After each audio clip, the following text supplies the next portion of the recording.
وما أرسلنا من قبلك من رسول إلا نوحي إليه أنه لا إله إلا أنا فاعبدون. التبرک الممنوع، ناجائز تبرک، اس سلسلے میں آپ کے سامنے پوائنٹ کی شکل میں کہنے جا رہا ہوں. نمبر 1، ناجائز تبرک شرک اکبر کہلائے گا. شرک اکبر یہ پہلا درجہ ہے اس کا، ناجائز تبرک کا، شرک اکبر کا درجہ، بڑا شرک جس سے آدمی دائرہ اسلام سے نکلتا ہے. یہ کب ہوگا شرک اکبر؟ یہ اس وقت ہوگا جب آدمی کسی چیز سے برکت حاصل کرتے ہوئے اس بات کا عقیدہ رکھتا ہے کہ یہ چیز فی نفسی ہی برکت ہمیں دینے والی ہے. یعنی اللہ رب العالمین کے بارے میں اس کا عقیدہ نہیں ہے کہ اللہ برکت دے گا، بلکہ اس کا عقیدہ یہ ہے کہ جس چیز سے وہ برکت لے رہا ہے وہ خود فی نفسی ہی اس کو برکت دے گی، برکتوں سے نوازے گی. تو یہ شرک اکبر ہو جائے گا، یہ شرک اکبر ہو جائے گا. دوسرا پوائنٹ، اگر کوئی شخص ایسے کسی چیز کو برکت حاصل کرنے کا سبب مان لیتا ہے یا سبب تصور کرتا ہے یا سبب اختیار کرتا ہے سبب کے طور پہ، جس کو اللہ تعالیٰ نے برکت حاصل کرنے کا سبب نہیں بتایا ہے، تو ایسی صورت میں کیا حکم ہوگا؟ تو ایسی صورت میں دیکھیں، اگر کوئی شخص اس سبب کے بارے میں یہ عقیدہ رکھتا ہے کہ وہ سبب خود جو ہے برکت دے گی، وہ سبب خود جو ہے اس کو برکت دے گا، وہ سبب خود اس کو برکت سے نوازے گا، اگر اس عقیدے کے ساتھ وہ برکت حاصل کرتا ہے کسی ایسے سبب سے جس کو اللہ تعالیٰ نے سبب نہیں بنایا ہے، تو پھر یہ شرک اکبر ہو جائے گا. اس نے اللہ رب العالمین کی ربوبیت میں شرک کر دیا، اس نے شرک کر دیا. دوسرا حکم اسی سے تعلق رکھنے والا وہ یہ ہے کہ اگر کوئی شخص کسی ایسے سبب کو اختیار کر رہا ہے جس کو اللہ تعالیٰ نے سبب نہیں بنایا برکت حاصل کر، اور اس کا عقیدہ یہ ہے کہ یہ سبب ایک واسطہ ہے، ایک درمیان کا ایک واسطہ ہے، جو واسطہ اللہ اور ہمارے درمیان قریب کر دینے والا واسطہ ہے.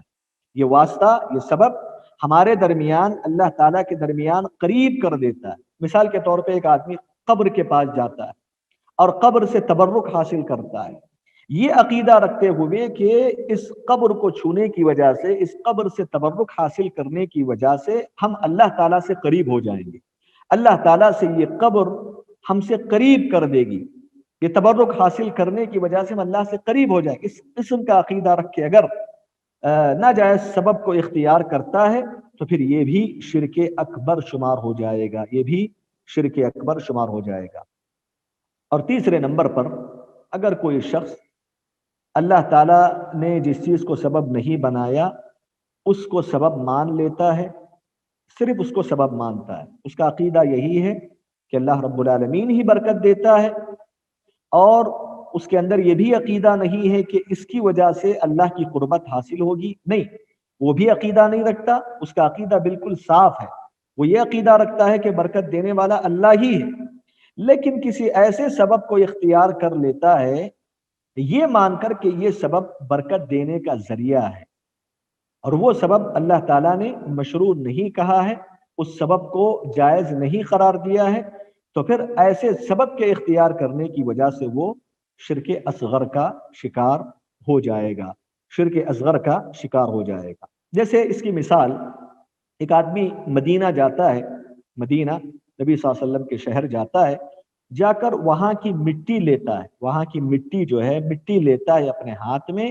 اس کو محفوظ کر کے آ جاتا ہے، اور اس مٹی کے بارے میں اس کا عقیدہ یہ ہوتا ہے کہ اللہ ہی برکت دینے والا ہے، لیکن اللہ تعالیٰ نے اس کو سبب بنایا ہے اس مٹی کو، لہٰذا اس مٹی سے ہم برکت حاصل کریں گے.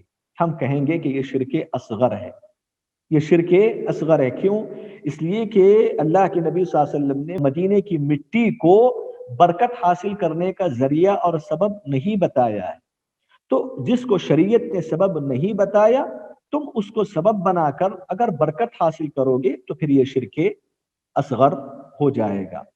تو دوسرے الفاظ میں میں بڑی تیزی کے ساتھ یہی بات دہراؤں گا کہ التبرک الممنوع کا پہلا درجہ شرک اکبر کا ہے، وہ کب ہے؟ جب کوئی مسلمان اللہ کو چھوڑ کر غیر اللہ سے برکت حاصل کرے، غیر اللہ سے برکت حاصل کرتا ہے تو پھر یہ شرک اکبر ہو جائے گا۔ دوسری حالت جس کی وجہ سے وہ شرک اکبر میں شمار ہوگا وہ یہ کہ ایک آدمی اللہ رب العالمین نے جس چیز کو سبب نہیں بنایا اس کو سبب مان کر اس کے بارے میں یہ عقیدہ رکھے کہ یہ سبب خود برکت دینے والا ہے، تو پھر یہ بھی شرک اکبر ہو جائے گا۔ تیسری حالت جس میں تبرک شرک اکبر کا درجہ قرار پائے گا وہ تیسری حالت یہ ہے کہ ایک آدمی اللہ رب العالمین کے جو ہے جس کو اللہ نے جس سبب کو مشروع قرار نہیں دیا اس سبب کو اختیار کر لیتا ہے اور یہ سمجھتا ہے کہ اس کی وجہ سے میں اللہ تعالیٰ کے قریب ہو جاؤں گا، یہ سبب مجھے اللہ سے قریب کر دے گا۔ تو اس عقیدے کے ساتھ کسی چیز سے کسی سبب سے برکت حاصل کرے گا، یہ بھی شرک اکبر میں شمار ہو جائے گا۔ اور چوتھا جو حکم ہے وہ یہ ہے کہ یہ شرک اصغر کا ہے، یہ درجہ شرک اصغر کا ہے۔ کب شرک اصغر کا درجہ ہوگا؟ ایک آدمی کسی سبب کو اختیار کر رہا ہے جس کو شریعت نے سبب نہیں بنایا برکت حاصل کرنے کا، تو ناجائز سبب کو اختیار کر کے صرف اس کو سبب مانتا ہے اور عقیدہ یہی ہوتا ہے کہ اللہ ہی برکت دینے والا ہے، تو پھر یہ شرک اصغر میں شمار ہوگا۔ تو یہاں چل کر یہ باب الحمدللہ ہمارا ختم ہو جاتا ہے۔ اور مزید ویڈیوز کو دیکھنے کے لیے آپ ہمارے یوٹیوب چینل کو سبسکرائب کریں۔ فجزاکم اللہ خیرا۔ الدعوة نور وضاء تجلو ظلمات الحيران، منهج خير الناس جميعا لا يبلى عبر الأزمان. الدعوة نور وضاء تجلو ظلمات الحيران، منهج خير